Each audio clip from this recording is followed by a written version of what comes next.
Back to back failures తో ఉన్న Gopichand solid comeback ఇచ్చేందుకు రెడీ అవుతున్నారు. ఘాజీ లాంటి సబ్జెక్ట్ ఓరియంటెడ్ మూవీని డైరెక్ట్ చేసిన సంకల్ప్ రెడ్డితో మూవీ అనౌన్స్ చేసిన గోపీచంద్ షార్ట్ గ్యాప్ లోనే మరో యంగ్ డైరెక్టర్ తో సినిమాని పట్టాలెక్కించేశారు.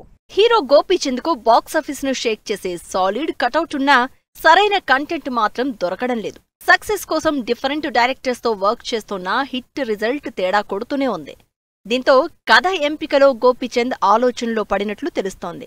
గుడ్డిగా డైరెక్టర్స్ ని నమ్మకుండా మంచి స్క్రిప్ట్ తో ఆడియన్స్ ను ఇంప్రెస్ చేసే పనిలో పడిన గోపీచంద్ డైరెక్టర్ సంకల్ప్ రెడ్డితో మూవీ అనౌన్స్ చేయగా లేటెస్ట్ గా గోపీచంద్ మరో కొత్త సినిమా గ్రాండ్ ఓపెనింగ్ జరుపుకుంది.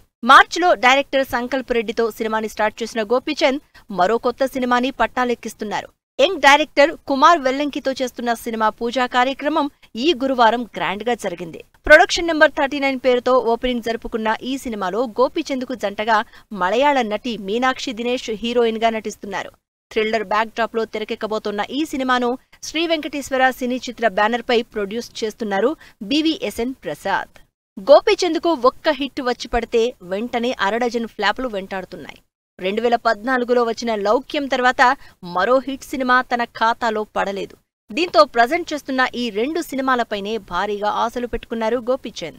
ఘాజీ లాంటి సబ్జెక్ట్ ఓరియంటెడ్ మూవీని డైరెక్ట్ చేసిన సంకల్ప్ రెడ్డితో సినిమా అనౌన్స్ చేసిన గోపీచంద్ షార్ట్ గ్యాప్ లోనే మరో యంగ్ డైరెక్టర్ తో సినిమా స్టార్ట్ చేసి సాలిడ్ కంబ్యాక్ ఇచ్చేందుకు రెడీ అవుతున్నారు. మరి ఈ రెండింట్లో గోపీచంద్ ఏ సినిమాతో కంబ్యాక్ ఇస్తారోనని చర్చించుకుంటున్నారు ఆడియన్స్.